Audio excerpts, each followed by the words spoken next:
My name is Dawn Olesky, the Environmental Coordinator for James City County. So, can you tell me about your position in James City County? Who's employing you, and when did you get the job? Tell me a little bit about yourself. I work in the General Services Department, and we manage all the infrastructure. So I work with the Grounds Department, the Facilities Department, the Stormwater Department, capital projects. So all of the departments that build and maintain county buildings and grounds. The largest part of my job is to manage all of the energy usage and look for ways to be more efficient. And then I'm also the staff liaison to the Clean County Commission, and they are our recycling and litter prevention. It's a volunteer group that we work closely with to promote all of the county, the curbside recycling program, recycling programs at the convenience centers, our household chemical waste drop-offs that happen 6 times a year. I am the James City County representative on the Hampton Roads Planning District Commission's Ask HR Green website. It's a joint project through 16 Hampton Roads jurisdictions where we kind of educate and promote all things green. We do a lot of campaigns. Like right now, it's the Keep America Beautiful cigarette litter prevention program. 80% of my job is energy management. Everything else kind of sustainability in general. But it sounds like your job has such an umbrella of different topics. Yeah, it really does. And I think that I kind of make it that way. I think if it were, really when you're talking about government jobs, we all do wear a lot of hats and we're asked to take on a lot of different things. All of our job descriptions at the end say, and other duties as assigned. And really anything related to being green kind of comes across my desk. Specifically, like I said, it's energy management and then public outreach as it pertains to litter prevention and recycling. The energy usage part of your job, does that overlap at all with public outreach? Do you tell people in the county about how to use less energy? What is more of the energy part of that job? The idea was that we would decrease our carbon footprint 80% by 2050. From 2007 to 2010, work on ways to level it off and then begin decreasing in 2010 with a 10% decrease every 5 years. So when I started here in 2011, they had already done enough of the kind of low-hanging fruit. They passed a resolution called a sustainable building policy. So all of our buildings over 5,000 square feet, all of our new buildings or retrofits need to be LEED silver and have all kinds of energy management or energy efficiency measures installed or as part of the engineering and design. So they did a lot of that work, and now, they hired me as the environmental coordinator, tracking our carbon footprint, looking for energy efficiency measures, but really the biggest part of that is tracking your energy usage. It's really monitoring your usage that's the biggest key to this. So that's kind of what become this guru at tracking our energy. What led you to this position in 2011? Where were you working before? Sort of what was your educational career, and then what has been your career outside of the academic world? Okay, sure. Well, in undergrad, I studied biology, and I studied biology and got interested. I did some field studies and got interested in environmental studies. And so when I graduated, I said, okay, great, I'm going to go get an environmental job. And back then it was usually like park ranger or working for some kind of state department. Well, the first thing they all told me was that in that field, even back then, you had to have a master's degree.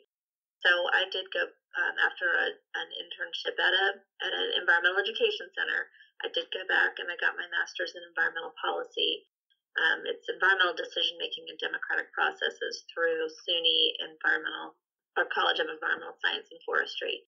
As I was taking all those courses on organizational behavior and environmental decision-making, environmental risk, and sustainability, I realized that it's really these multinationals making these huge decisions that are impacting the world, and there's a lot of environmental justice involved. And so I went ahead and got my MBA so that I could speak that language. So I, wasn't just kind of on the opposite side of the fence. I really understood how businesses work.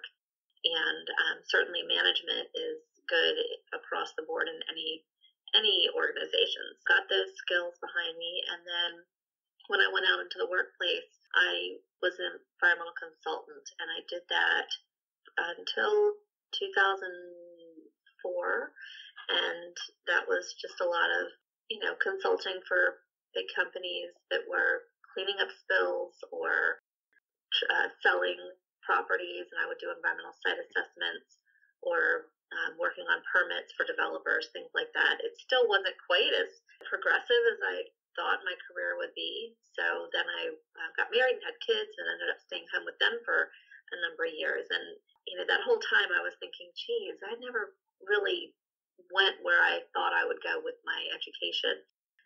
When it came time to go back to work, I really wanted to find something just a little more proactive. And so when I saw this posting, it's nearby where I live.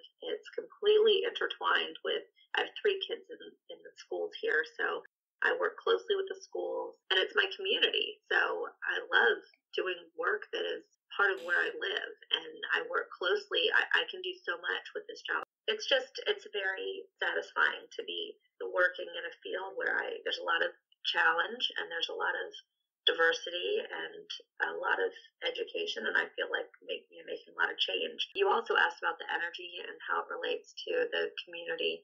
Certainly, the biggest part of my job is trying to get the county, organizations' energy under control and decreased. Obviously, that's a big part of our budget every year is energy.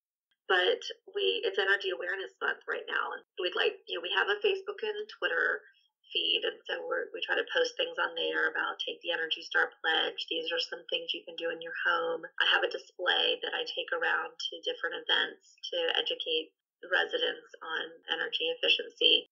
And then I'm just a staff of one, but some of my neighboring jurisdictions actually hold trainings for businesses to come in and learn how to use Energy Star's free energy tracking web-based program, and I'd love to do that. I just don't have the resources. But we're always kind of listening to new ideas, and certainly interns are great. I use a lot of interns to help with all of these different programs, but it's just always changing.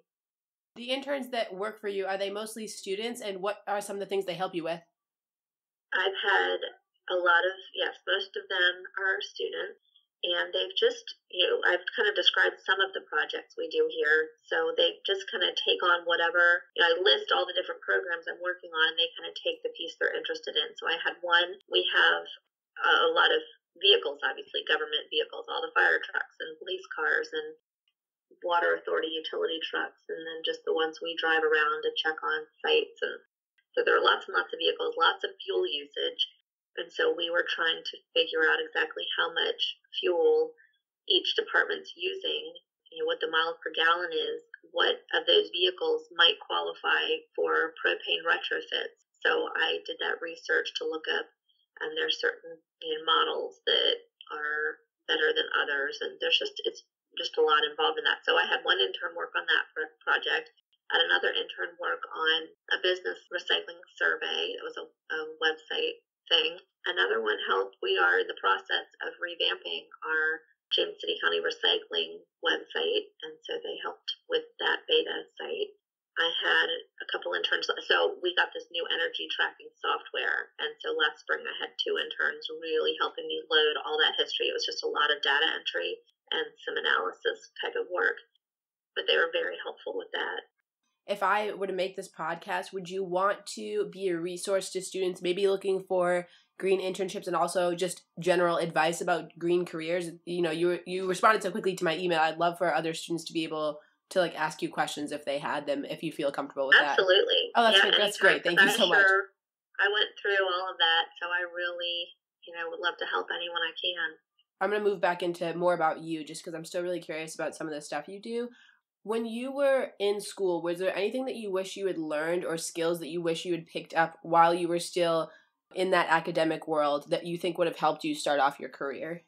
When I did finish grad school, I talked to Gap had this really awesome manufacturing process where it was almost zero waste. And so I called them and I said, I'd love to come work for you.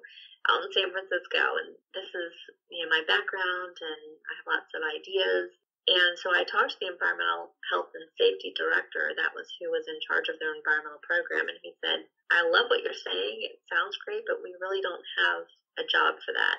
So back at that time, I just had all these progressive ideas, but they didn't quite fit into the job place. Now, they would have if I'd found the right company, but I mean, you know how hard it is when you're just kind of just graduating and trying to find the right fit. It's like a grain of sand on the beach, but that networking is so important. Finding the person, like while you're in school, find someone who's already doing the job you want, and then getting in touch with them and mentoring with them, and they will really help kind of steer you in that direction.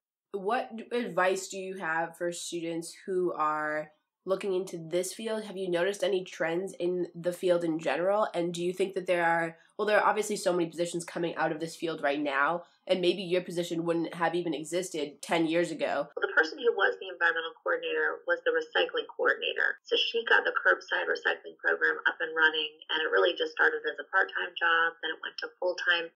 But then as the market turned and jobs started getting really tight, it had to be a job that helped the bottom line in order for it to be sustainable. So saving dollars really is the bottom line. I mean, otherwise it's just kind of a fluff job. Certainly energy is the hot topic, and I just have so many soft skills that I got from my education, and the technical, what you can offer an organization technically really is what's important. Even in consulting, the more modeling you understand, very current, up-to-date technologies, and what skill sets do you really have that you can offer someone that's not just so, I'm smart and I can do whatever you want me to do. Yeah, energy, I would say, is definitely the direction students should be going in that are interested in environmental studies. And what kind of skills do you use on a daily basis in your job? Lots of public relations, lots of making my own flyers and PR, press releases, and things like that. And then obviously energy cap tracking. Excel, I would say, is the biggest thing. The more proficient someone is with Excel, especially using pivot tables and formulas and really getting into complicated aspects of it, the better.